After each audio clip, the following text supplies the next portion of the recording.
The topic of today's lessons will talk about food and cooking. Food and cooking, and then here's the table of contents. So the first part of today's lessons will have the warm up, some activities, some questions to like review what we have learned in the previous lessons about your homework, and also to like cheer up the like atmosphere. And then we have the topic vocabulary. We'll learn some vocabularies related to food and cooking. And then we have two parts for the practice. The first practice is about food and cooking, and then the second one is about barbecue. Okay, so have you had dinner yet? Have you had dinner yet? Yes, right? That's good. Because if you haven't had dinner, so this lesson will make you feel like hungry. All right. So the first part here, warm up. So we have three questions, right? And this is also your homework. So the first question, what factors do you think affect the clothes we choose to wear? What factors do you think affect the clothes we choose to wear? So Nancy, can I hear your answer? Because I haven't got it yet. So can you give me the answer for this? Um, I think that it have two things that will affect the way we choose the German we wear. Um, and the first one that is regional, that it depends on the climate and the regional you where you live. Because you can't wear the long coat when you are at the tropical country, right? And the second one is the age. Like um, you can wear the baby clothes when you're 18 years old, or that. Yeah. Is that all? Yes? Mm-hmm. Yes. Okay, so you think that there are two main factors that affect the clothes we choose to wear, right? The first one is like about the weather, and the second one is about age, right? Is it true? Mm-hmm. Yes, that's good.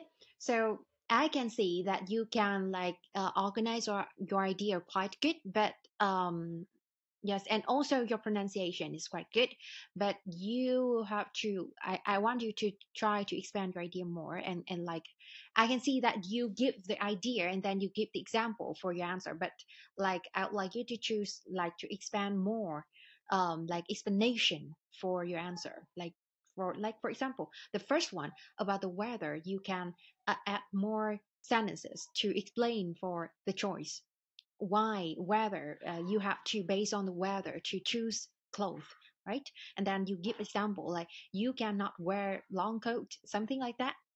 That's good. And then the second question is it possible to look good without spending lots of money on clothes? Is it possible to look good without spending lots of money on clothes? Tien, can you? Yes, um, of course, as possible. It is not a extravagant item, but rather a person's sense of fashion that makes him or her truly uh, attract, attractive. From my experience, I have a lot of friends my age who know how to mix and match different items to suit each other. Uh, Surprisingly, many of their clothes are even secondhand or real person uh, from cheap markets. However, quality clothes do have improved one's overall appearance. So they are certainly worth the money. Yes, I see your point. That's good. Quite good answer. And one more, can I hear from Vanha, please? What do you think? Uh, yes, of course. A good example is my friend. Uh, she has spark on clothes. She usually buys a local shop, inexpensive shop, or even second hands or hand me down. But she's so beautiful with these clothes because she has a nice body. She tones. Uh, she also has an eye for fashion. Uh, so and she can mix and match very well. Yes, Uh, that's anything else? uh, Okay. All right, that's good. And as I tell you, you have to try to like fix she, right? Can you repeat that, please? Cái này chứ không phải là với she, một Fashion, she, fashion. fashion, Yes, fashion, shop, shop. shop. Yes, that's good. It must be sh, not see, not fasten, not shop, đúng không? Phải là she, đúng chưa? Đó, nhớ sửa cho cô cái phần âm sờ đó, được chưa? Okay, that's good. Mhm. And as a command on your homework that you have used a lot of like wonderful phrases, like you have an eye for, right? Have an eye for something. Yes, and that's good. Right. About the content, I think that's quite good answer. And but as I told you that you have to improve to practice and enhance your pronunciation. Okay, thank you so much. And the last question here, which do you prefer? Comfortable shoes or fashionable ones? Minh Anh?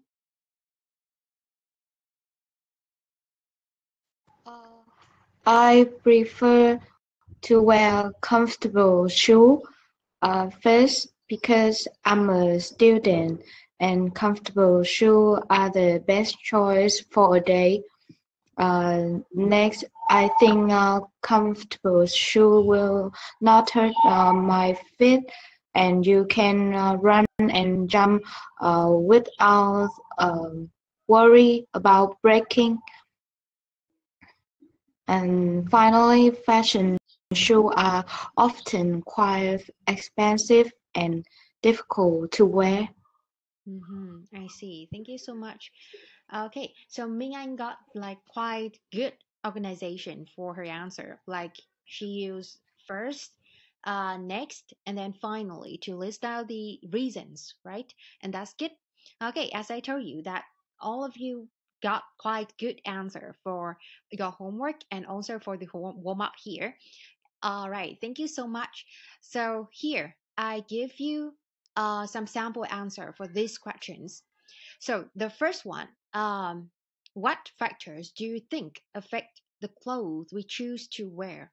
So here I give you the sample answer. So Nancy, again, you are the one who gave me the answer for the first question. So now can you read aloud this example here?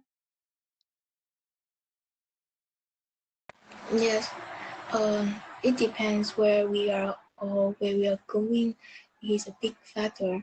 If you are going out to a club or party, you are going to dress for the occasions. And then there are those who think it's important to look like they are on trend. They will want to wear the latest fashion. There are a lot of factors really. Mhm. Wear, cái từ mặc ấy đúng không? Wear nó là âm air chứ không phải là ear đúng không? Không phải wear mà là wear. Đó. Okay, that's good. Thank you. So we have a phrases that is in bold here to dress for the occasion. So what does it mean? Dress for the occasion. What is it? Mặc cho dịp ha. Nếu như mà dịch word by word đúng không? Mặc cho một cái dịp nào đó. Cái cụm này đã nào đã từng nghe đến cái cụm này trước đây và biết nghĩa của nó là gì không? Dress for the occasion. Nó có nghĩa không không phải là kiểu mặc cho một dịp mà nó là kiểu ăn mặc phù hợp đúng lúc đúng chỗ, kiểu ăn mặc phù hợp với cái dịp đó, đúng không? Vậy thì không chỉ là mặc theo trong một cái dịp nào đó mà là ăn mặc phù hợp, một cách phù hợp, đúng lúc đúng chỗ. Okay, so to dress for the occasion, and then on trend, this one is quite easy, đúng không? Cái này thì là theo gọi là on trend, cập nhật xu hướng rồi, theo xu hướng rồi, đúng chưa? They want to wear the latest fashion, họ sẽ muốn mặc những cái thời trang mà mới nhất, đúng không? Đó, on trend. Okay, so that's the sample answer for the first question. Now we turn to the second one. Is it possible to look good without spending a lot of money on clothes? So this one, Vân Hà, can you? You have the same phrases used in this sample answer. I'm sure it is. Yes, I suppose it's about having an eye for what looks good, knowing how to mix and match different items of clothing that go well together. I think you can pick up great balance in cherry sauce. Sometimes you youngers even hand me down can look good. Yes, that's good. Như các bạn thấy thì cái sample này với cái bài của Vân Hà có một vài cái cụm khá là giống nhau, đúng không? Mình có have an eye for này, mình có mix and match. Cái phần mix and match này thì cũng khá nhiều bạn sử dụng được. Have an eye for, theo Vân Hà đã sử dụng cái cụm này thì theo em cái cụm này có nghĩa là gì? Cái cụm này theo em nghĩ nó có nghĩa là có mắt thẩm mỹ, có mắt mắt thẩm have an eye for something, or like have an eye for fashion thì có mắt thẩm mỹ rồi, đúng không? Hay là have an eye for nói chung thì sẽ là kiểu to be good at noticing a particular type of something, có cái khả năng kiểu rất là tốt về một cái phần gì đó, đúng không? Have an eye for. Mix and match thì kết hợp, phối hợp thì cái này bạn nào cũng biết rồi, đúng không? Kể tiếng Việt mình cũng hay sử dụng, cũng mượn từ này, mix and match. And then we have one more. Cái từ youngster này thì dễ rồi, đúng không? A young person or a child, người trẻ, giới trẻ. Hand me downs, what is it? Hand me down. cái này là đồ sa thải lại, đồ mặc Đúng lại. rồi. Đúng rồi, đồ mặc lại giống như kiểu đồ second hand đấy, đúng không? Nó chính là đồ second hand thôi, cách nói khác. Hand me down means that if it is an attractive, so it means that no longer wanted by the original owner. Không còn được mong muốn bởi cái người chủ cũ, người chủ ban đầu của nó nữa, đúng không? Ngoài ra thì nó cũng có thể là danh từ, và chính xác trong trường hợp này cái từ mà mình đang sử dụng ở đây thì loại từ của nó chính là danh từ, và nó có nghĩa là a piece of clothing that the original owner no longer wants to wear anymore. Cái quần áo mà người chủ cũ không còn muốn sử dụng, không còn muốn mặc nữa, đúng không? Và truyền lại, đưa lại cho người khác chẳng hạn. Đó, thì ở đây cái ý này thì cũng có Tiên cũng có nói được trong bài của Tiên, đúng không? Sử dụng quần áo second hand đấy, đúng chưa? Đó, thì mình có ngoài cái second hand clothes ra thì mình cũng có thể sử dụng hand me downs, và nó có thể để dạng số nhiều, như các bạn thấy ở đây hand me downs thêm s, đúng không? Đó, hand me downs, quần áo đã qua sử dụng rồi. Đó, đấy, sử dụng lại quần áo cho người khác. Okay, and the last sample here. Which do you prefer, comfortable shoes or fashionable ones? Tiên, can you? Yes. I definitely value comfort over looks. I mean, I do a lot of working and wearing shoes that are too so Snug. snap. For example, boots hurt my feet. So I often wear really comfy shoes like sneakers, for example. Yes, thank you. So here we have snug. What does it mean, snug? What is it?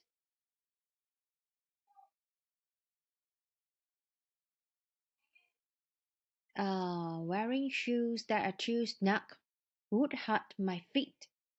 Snug means too tight. Quá chật, đúng không? Bó sát và chật. Ở đây ý rằng, chỗ này mình có từ definitely. Definitely. Được chưa? Definitely. I definitely value comfort over looks. ở đây chính là bạn ấy đang paraphrase lại cái cụm người ta. Khi mà các bạn trả lời thường các bạn sẽ có xu hướng là which do you prefer, comfortable shoes or fashionable ones, thì các bạn sẽ trả lời là I prefer comfortable shoes, đúng chưa? Tức là các bạn đang sử dụng đúng cái từ prefer này, đúng từ comfortable này, đúng từ shoes này, đúng không? Vậy thì ở đây rõ ràng các bạn thấy được là người ta đang paraphrase đi, không phải prefer nữa mà là value, đúng không? Đánh giá cao cái gì hơn, thêm cái trạng từ vào dùng để nhấn mạnh cái tính quan trọng của cái động từ đó. I definitely value ở đây này, comfort over looks. Value something over something, thích cái gì, đánh giá cao cái gì hơn cái gì, đúng không? Vậy thì ở đây một cái comfortable thể hiện về cái sự thoải mái này, hay là fashionable là thể hiện về vẻ bề ngoài, đúng không? Vậy thì ở đây nó paraphrase đi, nó không sử dụng hai cái tính từ nữa mà nó đang sử dụng thành hai danh từ, đúng không? Một cái là comfort, sự thoải mái, và một cái là look, cái vẻ bề ngoài, đúng không? Vậy thì cái mà các bạn học được ở đây đó là mình paraphrase lại cái câu hỏi, không sử dụng lại những động từ hay là những loại từ mà người ta đã sử dụng trong câu hỏi nữa, mà mình cố gắng thay đổi nó đi, được chưa? Để gọi là cũng sẽ được đánh giá cao hơn đấy, đúng không? Thay vì mình copy paste thì mình dùng cái của mình sẽ được đánh giá cao hơn. Đó. So I definitely value comfort over looks. Sau đó này, bạn ấy giải thích thêm cho cái ý của bạn ấy là sao? I mean, ý tôi là này, I do a lot of walking and wearing shoes that are too snug, for example, would hurt my feet. Bạn ấy đưa ra chính cái từ kinh nghiệm của bạn ấy, từ quan điểm của bạn ấy luôn, rằng là bạn ấy đi bộ rất là nhiều, nên nếu như phải đi một cái đôi giày mà ý là có thể là đẹp, đúng không? Bạn ấy không đề cập đến đây, nhưng mà chỉ nói là quá chật. Nhưng mà ý bạn ấy ở đây là nếu như mà phải chọn giữa một đôi giày đẹp và chật hay là một đôi giày bình thường và thoải mái, thì rõ ràng là bạn ấy sẽ chọn một cái đôi thoải mái, đúng không? Đó. Value cái comfort hơn, đúng chưa? Thì bởi vì nếu mà quá chật thì sẽ làm cho bạn bị đau chân chẳng hạn, đúng không? So I often wear something. Đó, được chưa? So that so those are some like example or some sample answer for the 3 questions that I gave you as your homework in the previous lesson. So now we turn to the second part of the lesson today. We have topic vocabulary about food and cooking. So here, the first 3 words. So the first one, do you know about this word, or have you ever heard about this one? The first one we have, what is it? What is it? Perennial favorite. Perennial, what is it? What does it mean? Perennial. Thời đại. Thời đại. No. Một cái thói quen yêu thích mà lâu dài ạ. Kiểu vĩnh cửu ấy, đúng không? Kiểu rất lâu diễn ra, gọi là vĩnh viễn luôn. So perennial means like forever, like how a little bit synonym with forever. So perennial favorite means something that you like maybe forever, until the end of your life, maybe. So perennial favorite. So we have an example here of all kinds of dishes. I'd say Vietnamese noodles are my perennial favorite. Cái niềm yêu thích vĩnh cửu thôi, đúng không? Thích đến hết cả cuộc đời luôn ấy, đúng không? Perennial, vĩnh cửu, vĩnh viễn, bất diệt. Perennial favorite. And then next word, quite easy and familiar, we have cuisine, right? I love Vietnamese cuisine, especially sushi. So what does cuisine mean? What is it? Cuisine. Ẩm thực. Ẩm thực, món ăn, ẩm thực, chuẩn. Hay là thậm chí là cách chế biến, cách nấu nướng, cuisine. Next, we have street food or food stall. Street food and food stall. What is it? Or stall only. Món ăn đường phố, đúng rồi. Thế nếu cái từ stall này không đứng một mình thì có nghĩa là sao? Stall. Stall, what is it? Quầy bán hàng. Đúng, quầy bán hàng. Giống như các bạn có thể nhìn thấy ở đây này, đúng không? It can be a table or like a small shop with an open front. So with an open front that people sell things from, especially at a market, maybe quầy hàng, đúng không? Thường là nó có thể là kiểu một cái shop nhưng mà phía trước của nó thì sẽ là không gian mở chẳng hạn, và người ta sẽ kiểu có một cái bàn hay một cái gì đó để chìa ra ngoài và sẽ bán đồ ở trên đó ấy. Giống như ở đây này, cái hình ảnh này các bạn có thể thấy đúng không? Đó, bán đồ ở phía trước đó. So food stall. So you can try Vietnamese street food on fruit stalls along Tô Hiệu Street. Okay, we have phố Tô Hiệu, đúng không? Đó, chuyên bán những cái đồ ăn kiểu đường phố đó. So street food and fruit stall. Next, we have pastime or leisure pursuit. What is it? Pastime, leisure pursuit. What does it mean? Thú vui tiêu khiển. Thú vui tiêu khiển, đúng rồi. Cái này thì thực ra từ này sẽ có trong phần introduction, mình có từ pastime, leisure pursuit, leisure activity, đúng không? Thú vui tiêu khiển, những hoạt động giải trí. And then next we have recipe, công thức nấu ăn, đúng không? Recipe. Next we have home cooked. Home cooked, món ăn được nấu ở nhà, đúng không? Món nhà làm đấy, đúng chưa? So cooking is my leisure pursuit. I know a lot of recipes for home cooked dishes. Nấu ăn là cái thú vui tiêu khiển của tôi này. Tôi biết rất là nhiều những cái công thức nấu nướng, đúng không? Cho những món nhà làm. So we have pastime, leisure pursuit, recipe, and also home cooked. Next word. How do you pronounce this word? The first one. How do you pronounce this? This one. Có bạn nào đã từng biết từ này trước đây? Từ này được đọc như thế nào? Forte. Forte. Forte. It means strength, điểm mạnh, đúng không? Forte. Không phải là fort. Có nhiều bạn khi đọc từ này sẽ đọc ở fort. Tuy nhiên là cái e ở đây có được đọc đến forte. Điểm mạnh, đúng không? Bằng với từ strong đấy. Cái này thì khi mà cho những cái cụm từ này thì các bạn hoàn toàn có thể nhớ và để gọi là paraphrase, sử dụng trong cái trường hợp mà các bạn muốn paraphrase lại. Ví dụ như hỏi là what is your strength? Điểm mạnh của bạn là gì? Thì có thể trả lời my forte is chẳng hạn, đúng chưa? Dùng để paraphrase cũng rất là tốt. So cooking is not my forte. Nấu ăn không phải là điểm mạnh của tôi chẳng hạn, đúng chưa? Forte. Next, we have big eater, and then an antonym with big eater we have, what is it? Người Fussy. dễ ăn.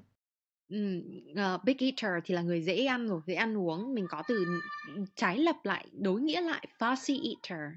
What does it mean? Đúng rồi, người kén ăn. Đúng, chuẩn luôn. Rất là cái fussy này được dùng trong trường hợp mà kiểu một cái người mà rất là kén chọn, và không chỉ là trong kén ăn không nhá, mà từ fussy này không, nó cũng là một tính từ có thể dùng độc lập với những cái khác. Fussy là một cái tính từ thể hiện một cái người kén chọn và khó để quyết định xem là mình thực sự muốn cái gì, kiểu như vậy. Fussy eater, kén ăn. So luckily I'm not a fussy eater. I eat everything you know. Tôi không phải, thật may mắn tôi không phải là một người kén ăn, tôi có thể ăn được tất cả mọi thứ, đúng không? Vậy mình có hai từ đối lập nhau, big eater and fussy eater. Một người là người rất là dễ ăn, đúng không? Và một người sẽ là kén ăn. Đó. Next, we have staple. Thực phẩm chủ yếu. Thực phẩm chủ yếu, hay là kiểu món sao nhỉ? Thực phẩm chủ yếu rồi, ok. Cái chủ yếu, cái nền tảng, đúng không? So rice is the main staple in Vietnam. Gạo hay là cơm đấy, đúng không? Chính là một cái mặt hàng chủ lực hay là kiểu thực phẩm chủ yếu ở Việt Nam. Rice is the main staple. Thực phẩm chủ yếu. Chuẩn không? Get. Next word we have take pleasure in. For example, I say, I take pleasure in preparing my own breakfast. So, what is take pleasure in? take pleasure in. It means like enjoy, right? Tận hưởng, thích cái việc gì đó. Ví dụ như ở đây sẽ là tôi tận hưởng, tôi thích cái việc tự chuẩn bị bữa sáng cho mình, đúng không? I take pleasure in something. Next, we have lip smacking. And it has the same meaning as tasty or like delicious, right? Lip smacking. Lip smacking. Ngon, đúng không? Đồng nghĩa với cái từ tasty hay là delicious. I find grilled fruit is I find grilled fruit very lip smacking. Tôi thấy rằng cái món nướng thì rất là ngon, đúng không? Lip smacking. Nghe nó khó hơn, nghe nó học thuật hơn hẳn so với từ delicious hay là tasty, đúng không? Lip smacking. And next we have treat, and this one it is a noun. Bubble tea is a nice treat after a hard day at school. So what does treat mean in Vietnamese? If it is a noun, what is it? Treat bình thường mình Phần hay gặp thưởng. thì phần thưởng, hay là kiểu sao nhỉ? Món đối đãi nói chung là một thứ phần thưởng hay là tốt, đúng không? Cái something that very pleasant that someone can have. So bubble tea is a nice treat.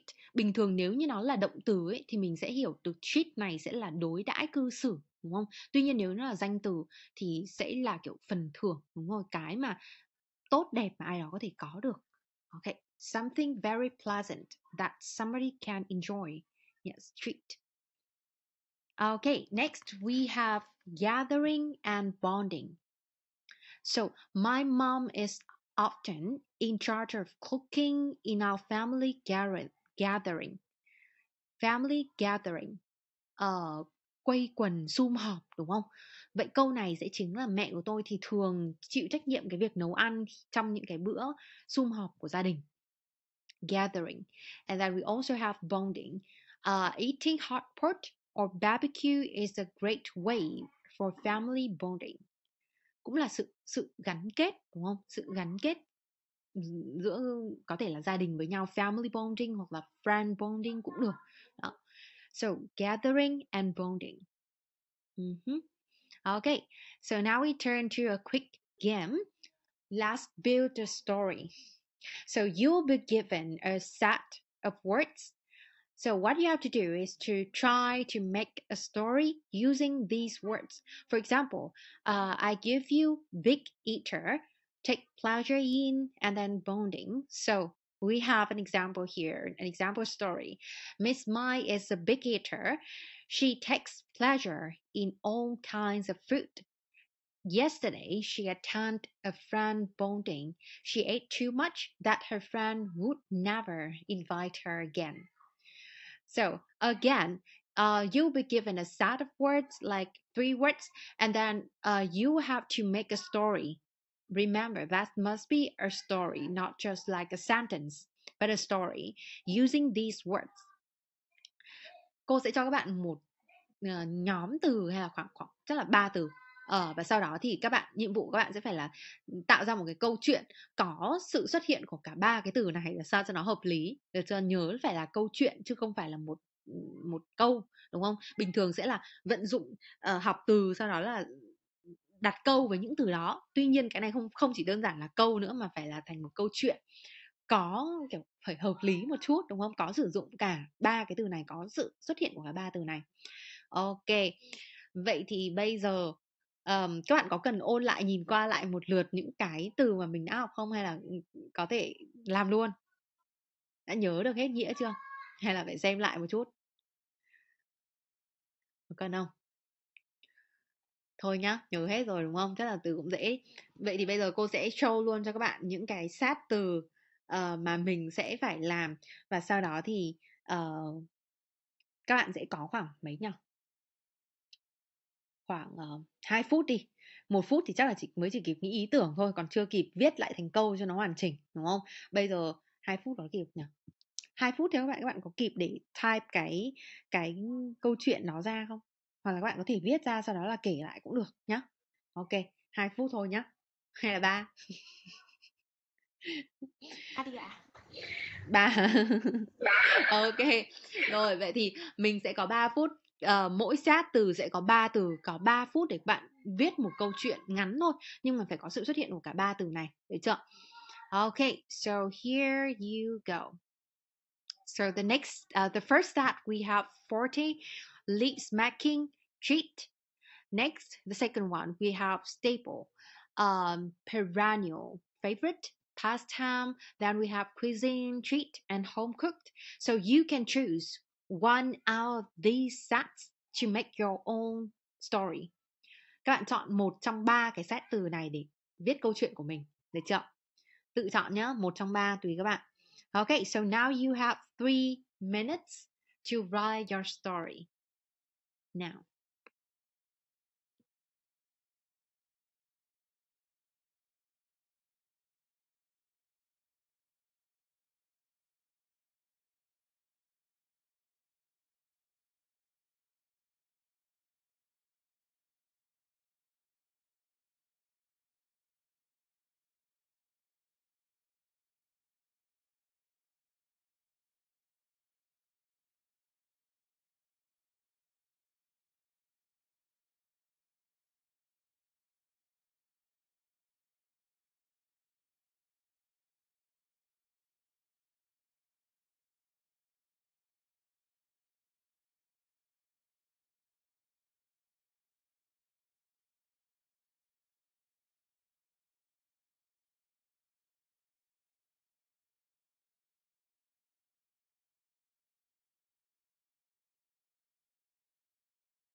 More minute.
Okay, time's up.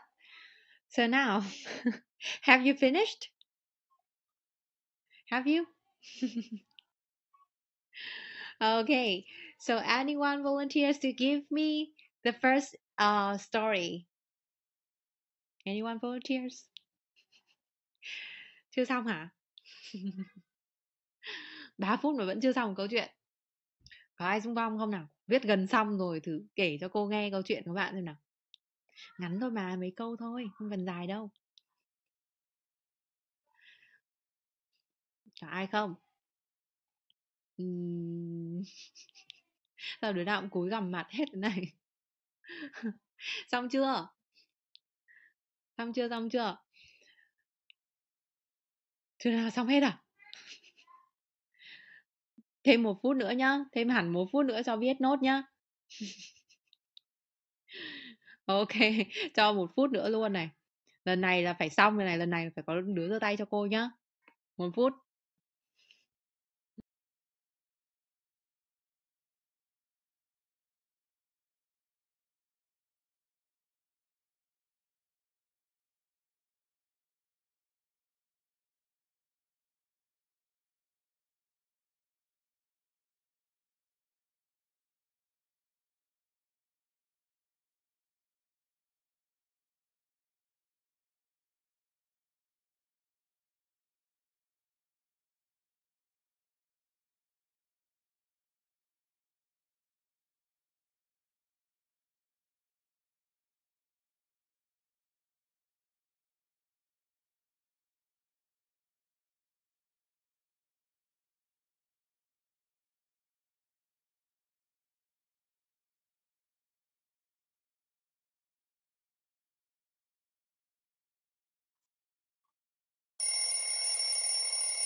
Ok, time's up.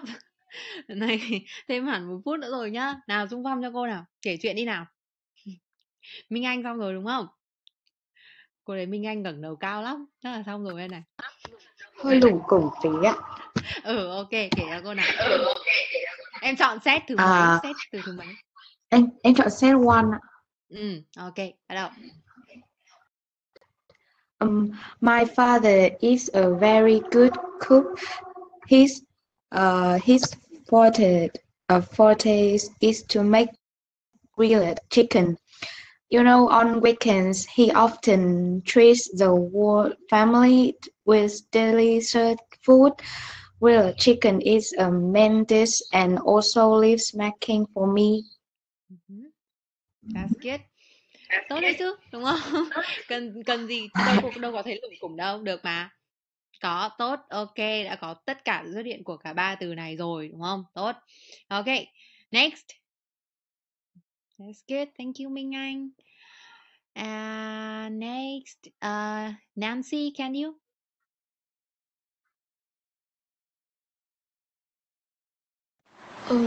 Em chọn đoạn 3 cô. Yes, number 3. Bánh tét, which is one of Vietnamese cuisine foods. It also used to treat the guests who visit your home at that holiday. My mom, who's cook home, usually always make it at that holiday. So, nhắc lại cho cô cái câu mà em có sử dụng từ treat được không? Which also used to treat the guests when they visit our home. When they visit our home. Nhưng mà cái từ treat ở đây thì như nó đang sử dụng dưới dạng động từ đúng không? Đúng không? To treat, used to treat mà. Đúng không? Thì cái từ treat ở đây là nó đang ở dưới dạng động từ rồi nhá. Đấy, trong khi thực tế nó phải là danh từ đúng không? Cái loại mà mình học thì sẽ là danh từ. Tuy nhiên là ok, cũng có thể chấp nhận được. Bởi vì thực tế là ở đây cô cũng không ghi rõ là treat nó phải là loại từ gì, đúng không? Ok, chấp nhận được. Tốt. Thank you Nancy. Next. Tiên với Vân Hà, ai thích đi trước nào? Ai có 3 bích không? Vân Hà đi. Này trước cho cô nào.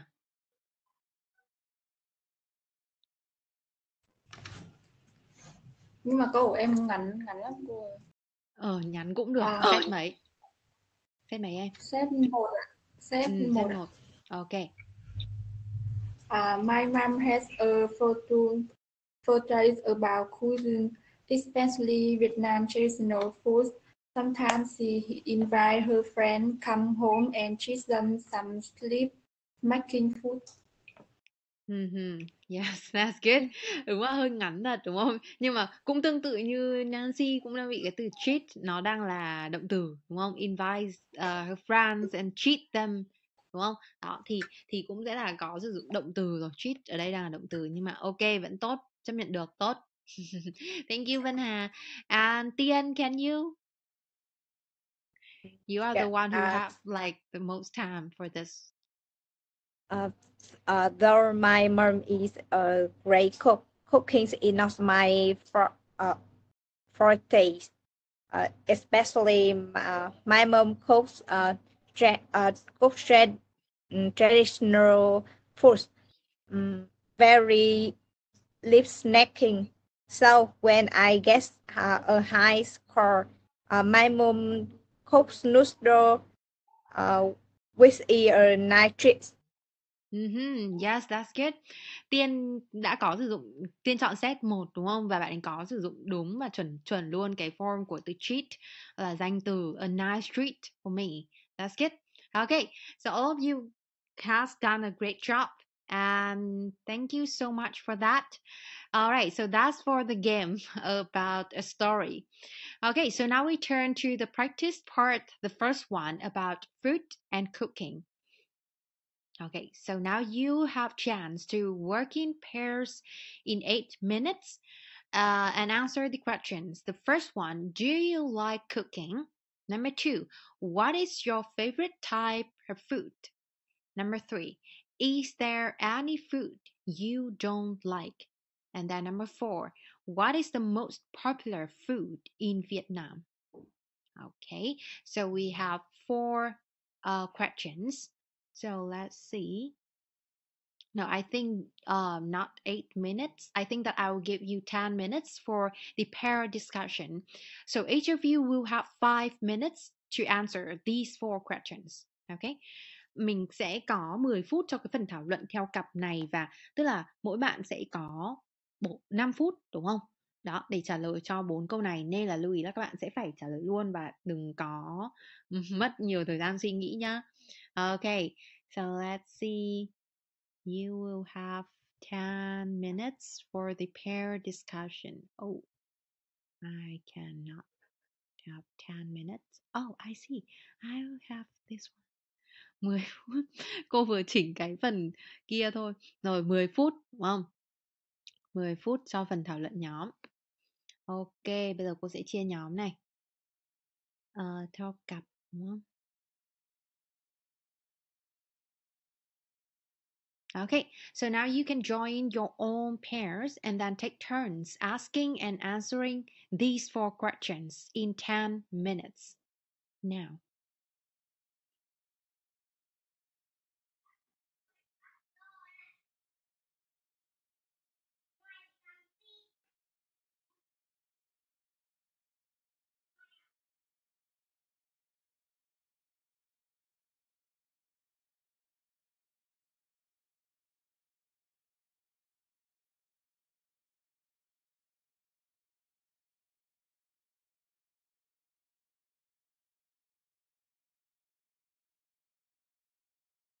Hello chị.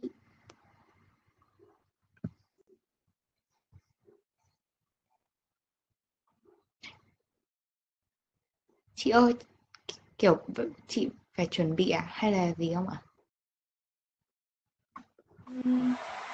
Mình có 8 phút mà đúng không? Em xong chưa? Dạ em đang chuẩn bị ạ. Nhưng mà em hỏi chị thôi để xem nếu chị muốn nói luôn không ạ? Tí nữa đi. Dạ.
Sao vậy em?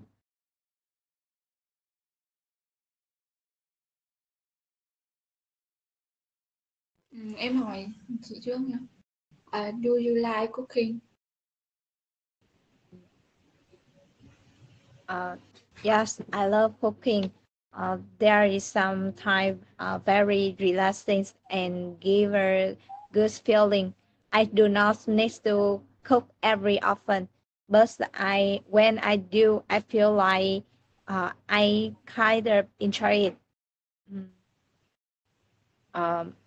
Um, my mom mostly cooks in our house, and whenever I declare that I good cook either for lunch or dinner, my father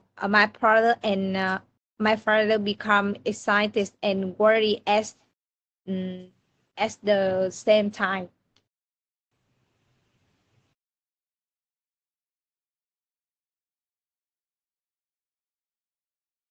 What kind of food? I mostly like handmade food. They are hygienic, made from all organic sources and have no chemical. However, my preference in homemade food does not dis, discourage me to dinner outside.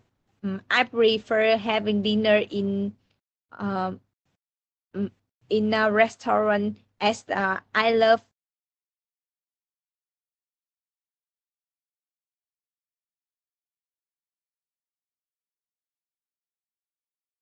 Hi. Haven't you started yet? Haven't you?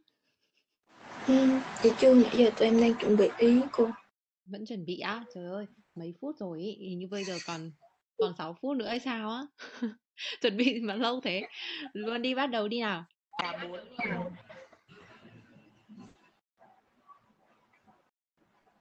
Ai hỏi trước? Hai bên anh hỏi trước đi. Do you like cooking? Yes, of course. I love cooking, which is my favorite time for relaxing after study hard, and also which is help me to show my love with my family. Um, um, like it's helped me to close to my family and hear what they feel about it.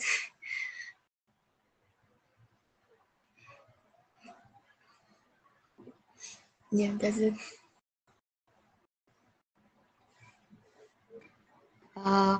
What is your favorite type of food? That is cá kho tộ, which is always my love food. Um, wise. The first one, it is the one always make my heart feel warm and close to the family. It's helped me like to remember the past of my family, and it's also have delicious taste. Um, help me.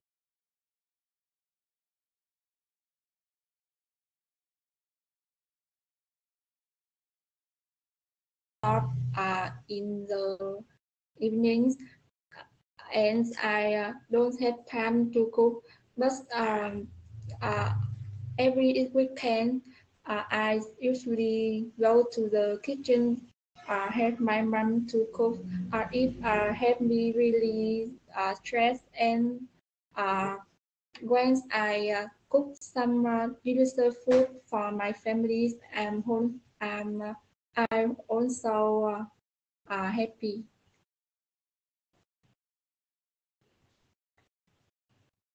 What is your favorite type of food?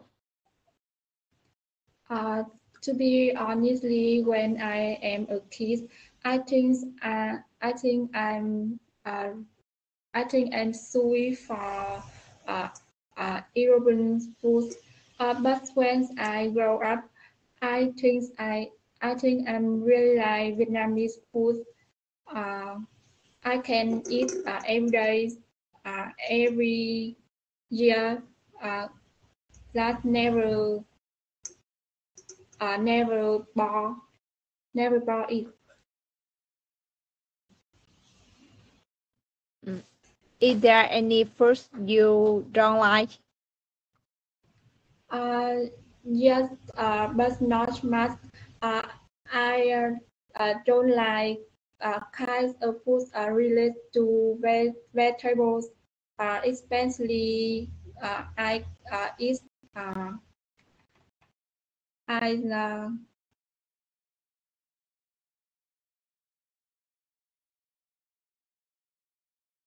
Because all the foods I cook is enjoyed by my family and prized by them.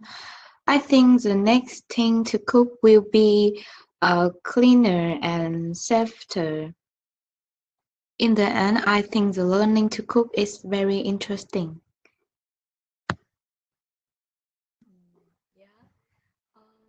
And the second question is, what is your favorite type of food? I like to eat dairy foods, more especially like to eat cheese.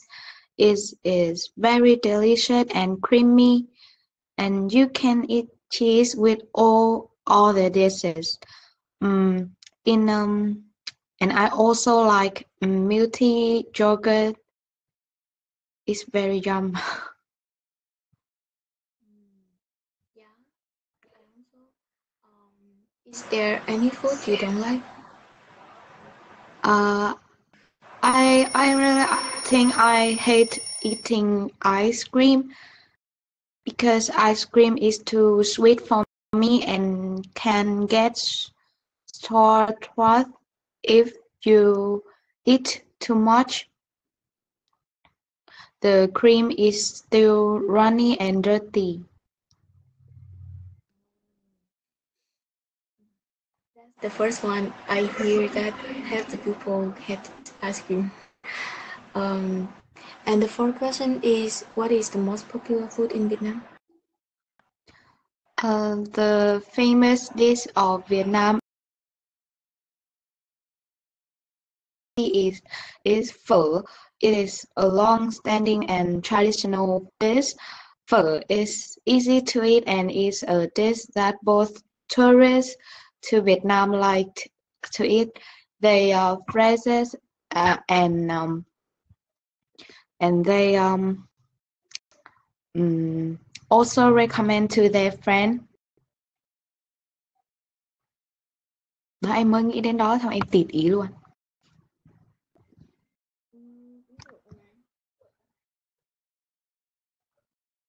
Bên anh Cương học lớp mấy vậy? Em học lớp 11.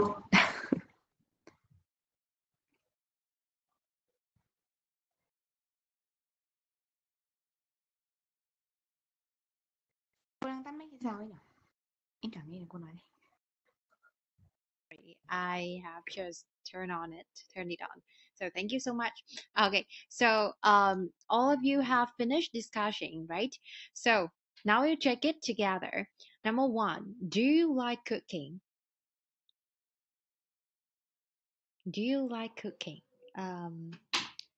Vân Hà, can you?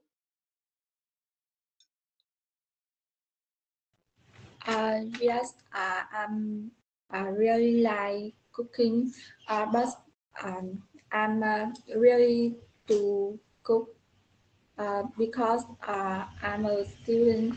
Uh, uh, I'm go to school in the mornings and then I have a part-time job in uh, the afternoon until dusk.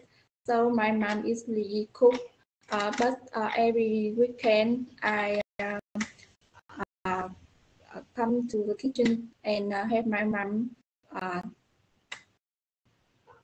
It makes me really the stress. Have have time to talk with mom and cooking some delicious foods make me very happy for cook cook some delicious food for families make me very happy. Yes, thank you so much. Sao mà phải cười che miệng lại ngại ngùng thế? Ok, các bạn khác nghe bài của Vân Hà, nghe câu trả lời của Vân Hà có nhận xét gì cho bài của bạn không? Có nhận xét gì không? Vừa nãy có ai làm nhóm cùng Vân Hà nhỉ? Có Tiên đúng không? Tiên làm nhóm cùng Vân Hà, có nhận xét gì về câu trả lời của bạn không? Bây giờ là cô không nhận xét nữa mà cô lại yêu cầu các bạn nhận xét cơ. Không có nhận xét gì nhá. Đầu tiên này, cái lỗi mà cô thấy từ lúc vừa nãy cô cũng đã thấy có rồi, nhưng mà vừa nãy cô mới chỉ bắt được một câu. Lúc mà cô quan sát các bạn từ bên ngoài thì cô có bắt được một câu mà Vân Hà nói bị lỗi ngữ pháp. Tuy nhiên là lúc bây giờ cho Vân Hà trả lời cả câu thì cô nghe ra là hầu như câu nào em cũng có sử dụng, đó là em sử dụng am, đúng không? Không phải I mà em hay nói am. Ví dụ như cái ngay từ câu đầu tiên luôn em nói là I'm really like cooking, đúng không? Đó, thì cô để ý mấy câu sau em cũng đều có sử dụng am cộng với một cái động từ nào đó. Vậy thì phải để ý cho cô nó chỉ là I thôi, đúng không? Còn am thì nó lại là I mà sau đó phẩy m ấy, nó là viết tắt của I am rồi, đúng chưa? Thì nếu như có sử dụng không có cấu trúc nào là có động từ to be sau đó cộng với cả verb nguyên thể ở đằng sau rồi cả, chỉ có I like thôi, đúng không? Và thêm nữa là ở đây người ta dùng là do you like cooking thì mình không nên sử dụng lại cái động từ like nữa, mà mình nên sử dụng một cái cụm từ khác, ví dụ I am interested in cooking chẳng hạn, đúng không? Hay là I have a passion for cooking, for example, tôi rất là thích nấu ăn, hay là tôi có niềm đam mê với việc nấu nướng chẳng hạn, đúng chưa? Thì nên linh hoạt thay đổi cái cụm từ, không nên dùng chính cái từ mà người ta cho mình nữa, mà mình có thể dùng cái động từ khác đi cho nó hay hơn này. Gì nữa nhỉ? Rồi đó. Ngoài ra thì trong cái lúc em trả lời lúc vừa nãy thì cô thấy có sử dụng một cái là to be honestly, thì nó sẽ chỉ là to be honest thôi, đúng không? Chứ không có honestly nữa. Đó, to be honest. Đó, được chưa? Ngoài ra thì khá là tốt, phát triển ý ok, đúng không? Có nói là thích nhưng mà không có nhiều thời gian, tuy nhiên là cuối tuần thì sẽ giúp mẹ, và cái việc đó cho mình cảm giác như nào, rất tốt. Cái phần phát triển ý thì tốt rồi. Đó, chỉ để ý cho cô cái phần phát âm và phần cấu trúc ngữ pháp một chút là ok. Thank you Vân Hà. Next, what is your favorite type of food? What is your favorite type of food? Minh Anh, can you?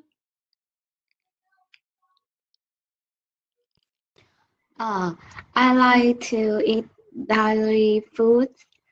Is more especially I like to eat cheese. It is very delicious and creamy, and you can eat cheese with all the dishes. And I also like milk tea, yogurt. It's very yummy. Yes, that's good. So you like dairy fruit, right? Yes. Okay, that's good. And I can also see that you try to expand your idea a lot, and that's a good answer, quite good answer. Thank you so much. And then number 3, is there any fruit that you don't like? Is there any fruit that you don't like? Tiên, can you?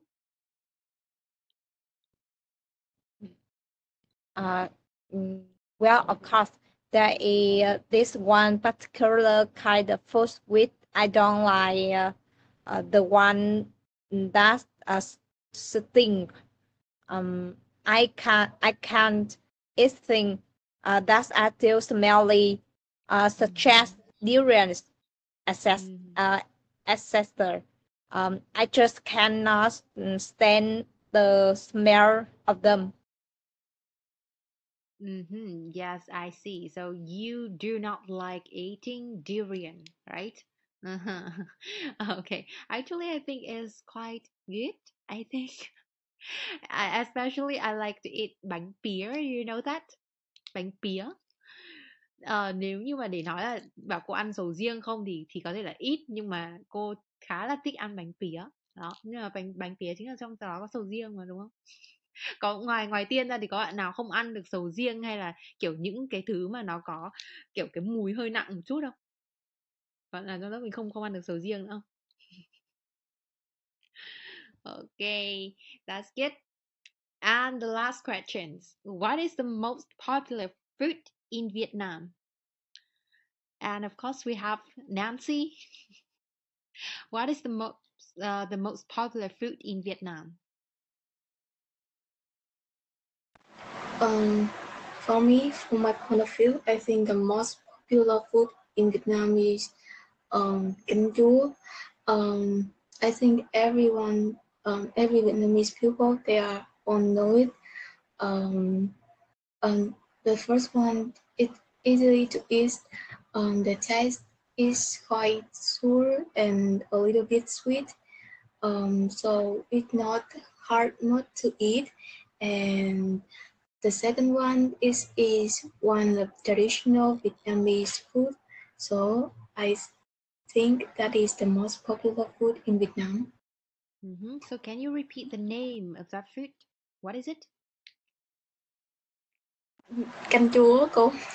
Canh chua hả? Ủa, cô biết không? Canh chua cô không biết. Cô không biết canh chua. Canh chua tức là canh mà có vị chua nói chung ấy hả? Hay là nó là một món cụ thể tên là canh chua? Món cụ thể cô. Thế á? Cô chưa nghe thấy món Chắc này đấy. của miền Nam. Món đấy như nào? Có thể nói qua cho cô về cái món đấy được không? Kiểu người ta dùng nước cốt me nấu với lại cà chua, với lại rau muống, với lại cá. Thế á? Canh chua nấu với cá. Nấu với canh chua với cá thì ok, cô đã từng ăn rồi, nhưng mà nấu với cả rau muống. Nấu cả rau muống. Thế à, cô chưa từng ăn món đó. Canh chua gọi là canh chua hả?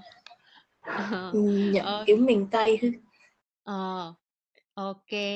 Ok, là nếu như có dịp thì cô sẽ thử cái món này xem có ngon lắm không nhá. Rồi, okay, that's good. Thank you, Nancy. Okay, so all of you got quite good answer for this one, and thank you so much for that.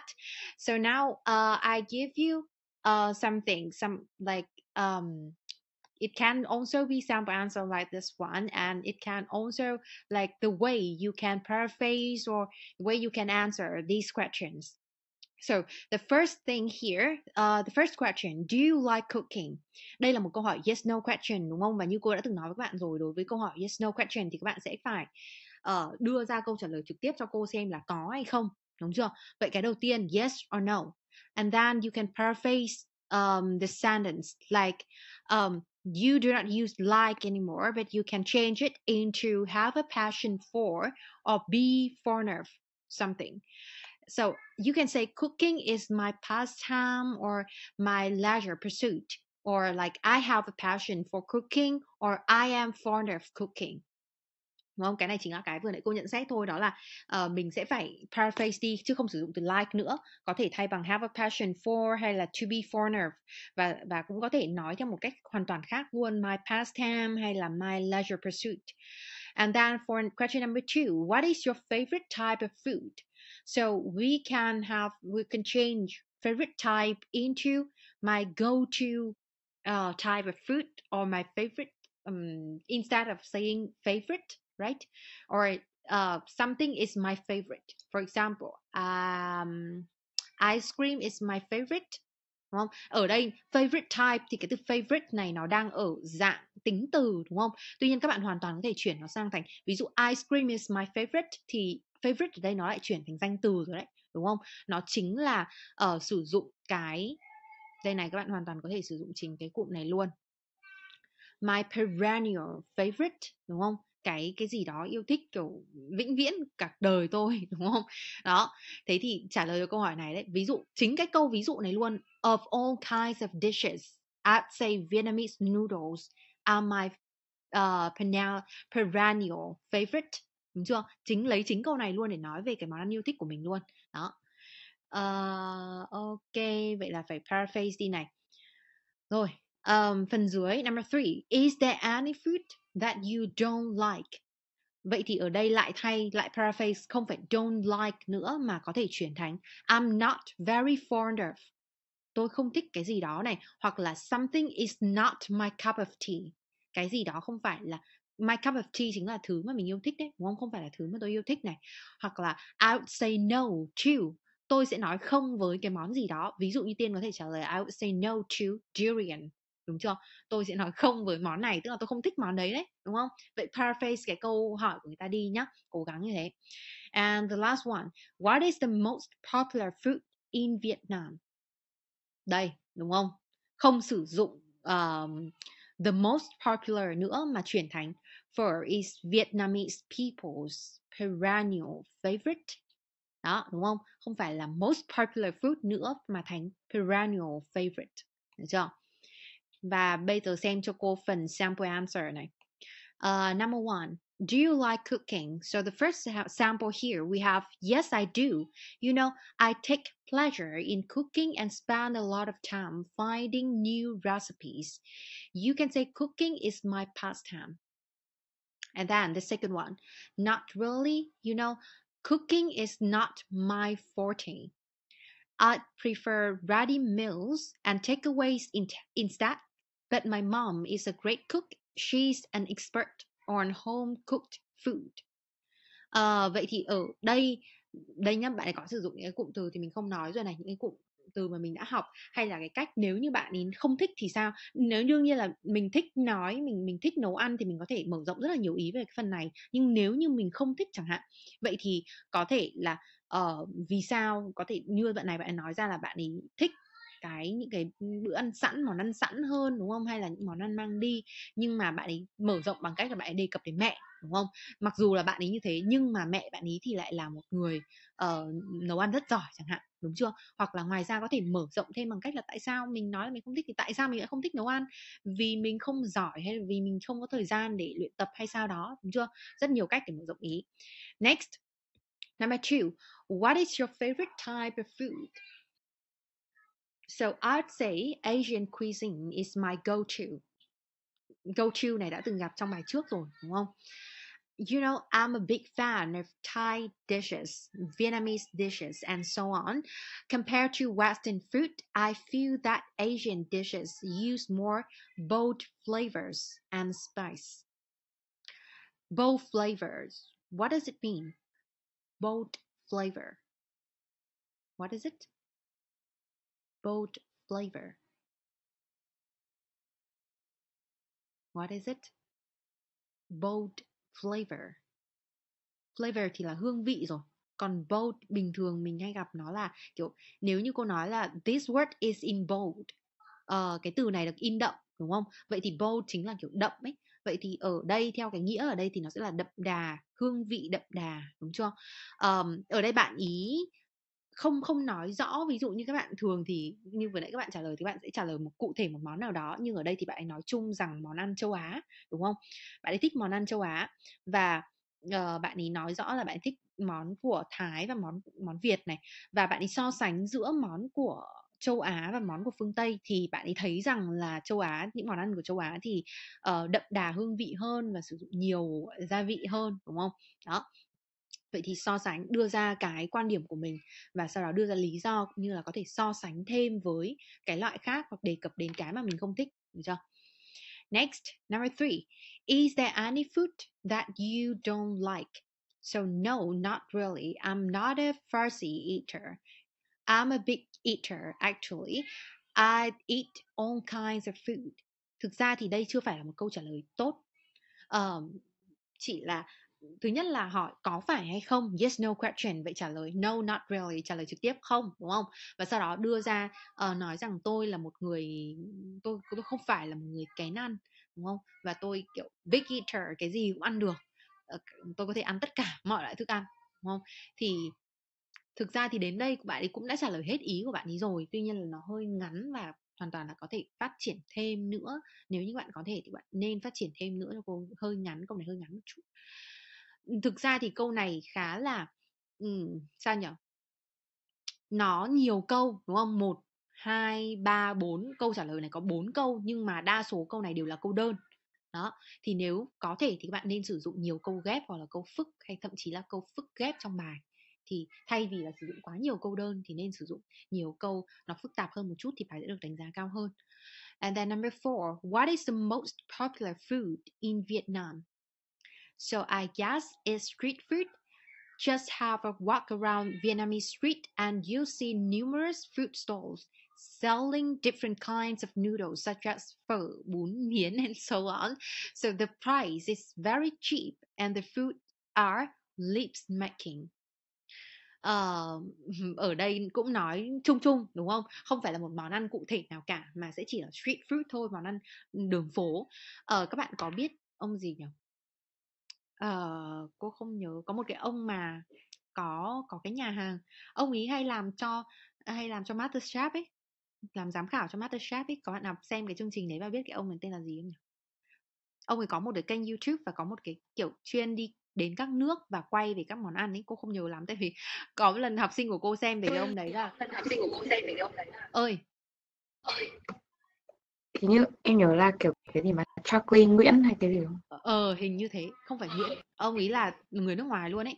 Và ông ấy kiểu nói chung là khá là nhiều người nước ngoài đến Việt Nam và đã kiểu nói về Việt Nam là kiểu thiên đường của ẩm thực đường phố ấy, đúng không? Thì cái bạn ấy đưa ra ở đây, bạn ấy cho rằng là cái món ăn phổ biến nhất ở Việt Nam đó chính là món ăn đường phố.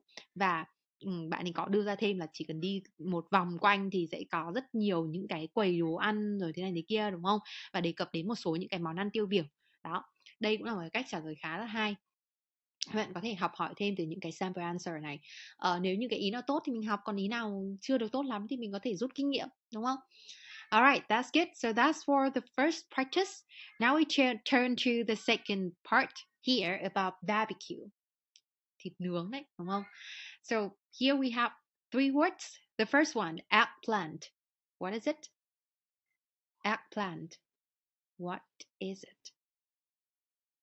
Eggplant. Cà nâu á cô. Cà nâu á? Cà nâu á? Cà nâu là còn gì? Cô chưa từng nghe thấy.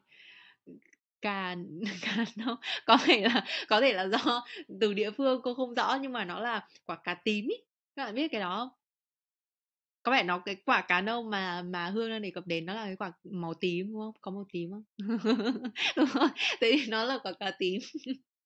Ok. Eggplant, quả cà tím đúng không? And next we have rib. Rib, what is it? Sườn ạ. Đúng rồi, chuẩn. Xương sườn, thịt lấy từ phần sườn ra đúng không? Rib. And the last one, brisket. Brisket. What is it? Brisket. It means meat that comes from the chest of an animal. Thịt ức. Đúng rồi, thịt ức, chuẩn luôn. Cái định nghĩa thì nói rằng là meat that comes from the chest of an animal, đến từ cái phần ngực trước của động vật ấy, thì nó chính là phần thịt ức ấy, đúng không? Gọi là ức giống như kiểu ức gà ấy, thì nó chính là cái phần trước của con gà, phần ngực ấy, đúng không? Brisket, phần thịt ức. Đó, eggplant, quả cà tím hay là cà nâu đúng không? Rib, xương sườn, thịt sườn, brisket, thịt ức. Okay, so here we also have a paired discussion. Answer the questions. Number 1, do people in your country like barbecue? Number 2, what kind of food do you like to eat for a barbecue? And then number 3, would you like to have a barbecue with your family and your friends? So in your answer, pay attention to these 4 criteria. As I mentioned before, it is used to like assess your speaking score, right? So we have pronunciation, grammatical range and accuracy, fluency and coherence, and then the last one, vocabulary. So again, we have a pair work, but this time try not to waste time or like thinking how to answer this one. Just ask and answer right away. Lần trước cô để ý là nhóm nào cũng phải mất khoảng 3-4 phút đầu giờ là thấy im tịt luôn, không thể nói năng gì cả để chuẩn bị ý, đúng không? Thì lần này vào thì thảo luận luôn cho cô, được chưa? Vì phần này nếu như có thì nó sẽ rơi vào phần, thường là sẽ rơi vào part 1 của các bạn, thì cần phải trả lời luôn chứ không có thời gian suy nghĩ. Hoặc kể cả part 1 hay là part 3 cũng thế, đều là sẽ trả lời luôn chứ không có thời gian để chuẩn bị. Chỉ có duy nhất part 2 là có thời gian chuẩn bị thôi, đúng không? Thì vào là hỏi và trả lời luôn cho cô, được chưa? 3 câu này mình sẽ làm trong khoảng 6 phút nhé. 3 câu trong 6 phút. Ok.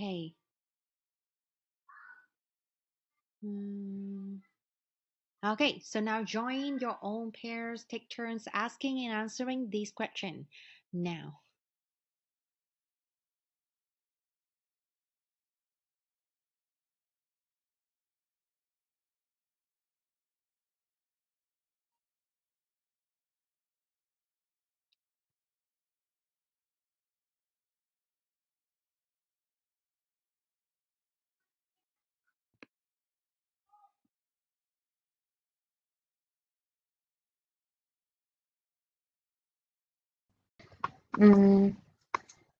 I think Vietnamese people quite like to eat barbecue, especially in recent times. I think that barbecue is very popular. There are many barbecue restaurants open it.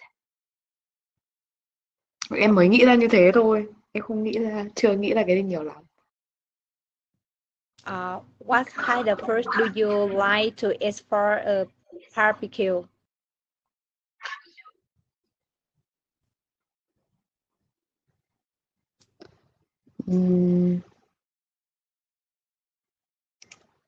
I think I like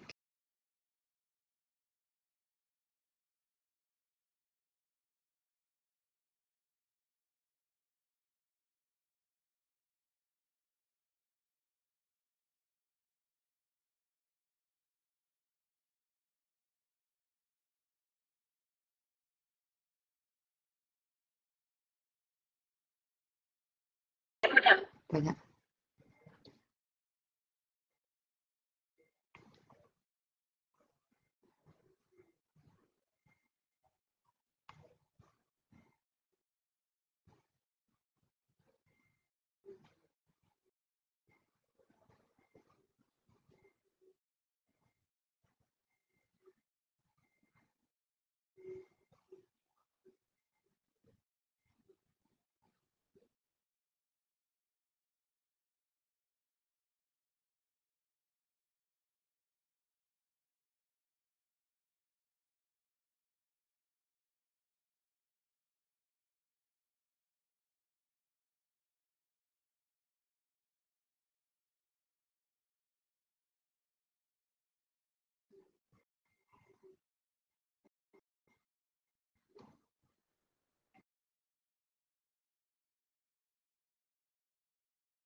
Vẫn chưa bắt đầu à?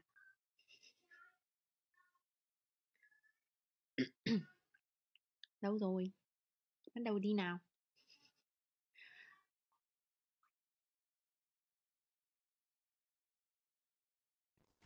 Do people in your country like barbecue?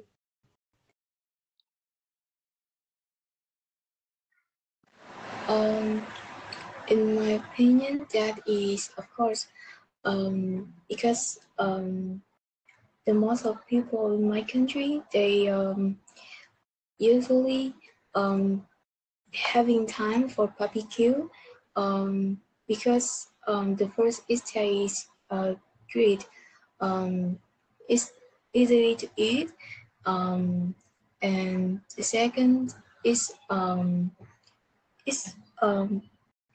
the time prepare food.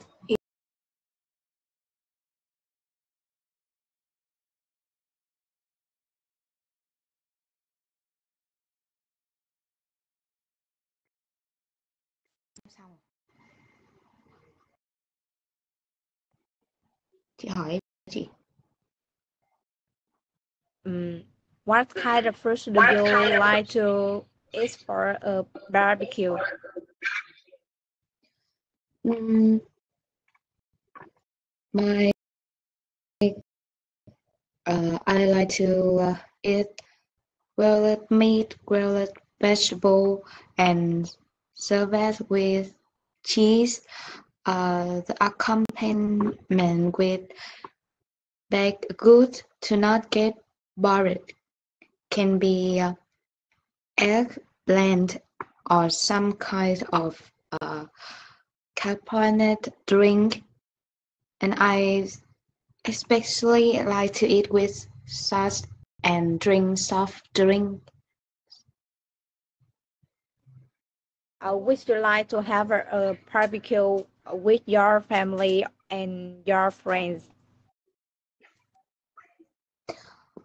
I prefer to go to barbecue with friends because it's fun. We together, talk together, and bond more together. Mealtime is also our meeting places, and we all love barbecue.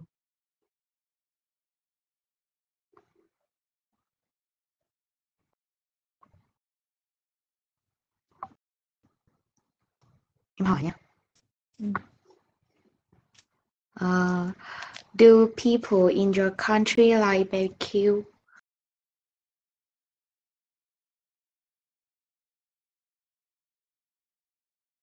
Country have had a barbecue at least one in their life. People usually organize barbecue party whenever they gather in the park. Uh, they used to use charcoal grills for barbecue, but now they use electric grill instead.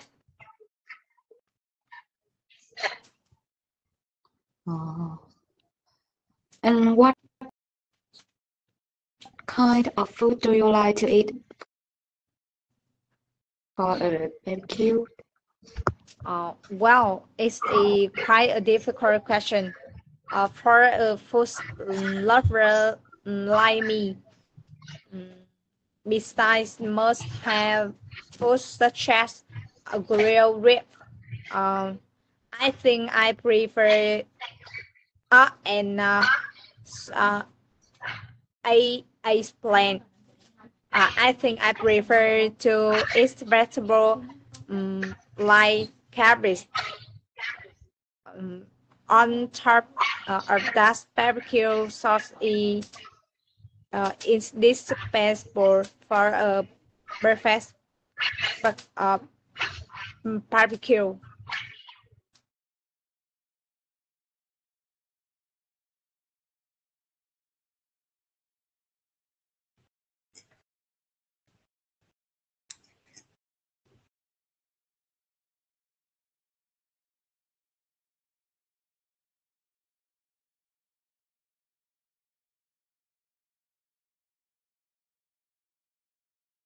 It is a way to bond with your family and friends. Their foods are not too expensive, even cheaper when carried in bulk, so people can pull their money and buy them. There are many steps in the preparation of barbecue, so that it's the person can contribute to the cooking process. Okay. All right. So all of you have finished the discussion, right? Okay, so actually we're running out of time now. So I'm gonna show you the sample answer for these four I think yes these three questions. So as you can see here for the first question, do people in your country like barbecue? Right? So she answered absolutely. So instead of saying yes, so she said Absolutely. And then add more information like Vietnamese youngsters are big fans of barbecue. We often hold barbecue parties on friend and family gatherings, such as birthdays or anniversaries. And then, number 2, what kind of food do you like to eat for a barbecue? So, normally we'll have briskets, ribs, sausage, corns, and mushrooms, or even eggplants. The tastes of these grilled food are just lips smacking, you know. So actually, we have instead of like just list out like the name of the food that is used to have in a barbecue parties, like briskets, ribs, sausages. So she also talked about the taste of these foods, right? So talk about the taste here. And then number 3, would you like to have a barbecue with your family or your friends? So absolutely yes. As I said before, a barbecue is a great treat for family or friend bonding. On special occasions such as a member's birthday, we go to a barbecue restaurant and enjoy the grilled food. Mhm. So so as you can see here, you can like learn something. I hope that you can learn something from these sample answer. Okay, so that's all for today. um and here is your homework. So you will have to complete exercise 1 and 2 on the LMS and then answer these questions. We have a lot. We have 7 questions here, right? The first one, what time do you usually eat dinner? Number 2, who is in charge of cooking in your family? Number 3, do you think it is important to learn how to cook? Number 4, what is a common meal in your country? Number 5, what is the food that Vietnamese people often eat on special occasions? Number 6, do you think that females cook better than males? And then the last one, did you have barbecue when you were a child? Okay, so we have lots of things to do at home. So 7 questions. Remember to take a record and then send me. And also the deadline of your homework is midnight next Friday, right? Okay, so that's all for today. Do you have any questions?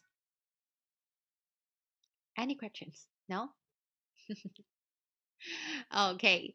So if you have any question, feel free to talk to me or like you can message me too. Okay. So thank you so much for attention today. Goodbye and see you next week. Goodbye. Goodbye.